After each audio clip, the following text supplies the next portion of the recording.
हरदी के रंग पिया बहुत बेदर्दी मोर बलमुआ हो मेहदी के रंग चटकार मोर बलमुआ हो मेहदी के रंग चटकार गाइला विदेशवा नाही भेजला सनेसवा मोर बलमुआ हो कैसे लागे जियरा तोहार मोर बलमुआ हो कैसे लागे जियरा तोहार हरदी के रंग पिया बहुत बेदर्दी मोर बलमुआ हो मेहदी के रंग चटकार मोर बलमुआ हो मेहदी के रंग चटकार सासु मारे तानवा ननद गरियावे मोर बलमुआ हो मेहदी के रंग चटकार मोर बलमुआ हो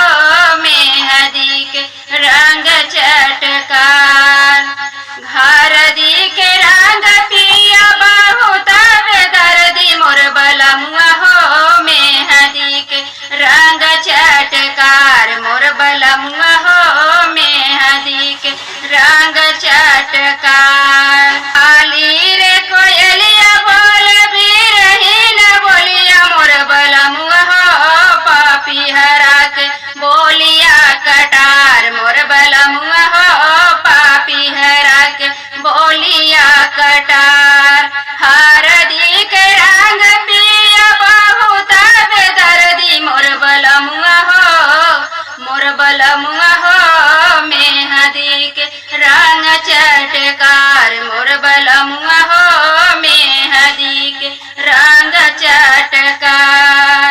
बिरहा सतावे आधी आधी रतिया मोर बलमुआ हो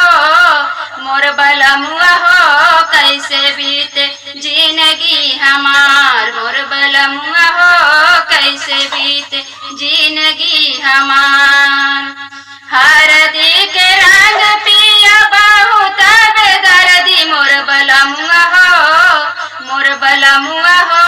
मेहदी के रंग चटकार मोर बलमुआ हो मेहदी के रंग चटकार कावना सवतिया पिया मारले समतिया हो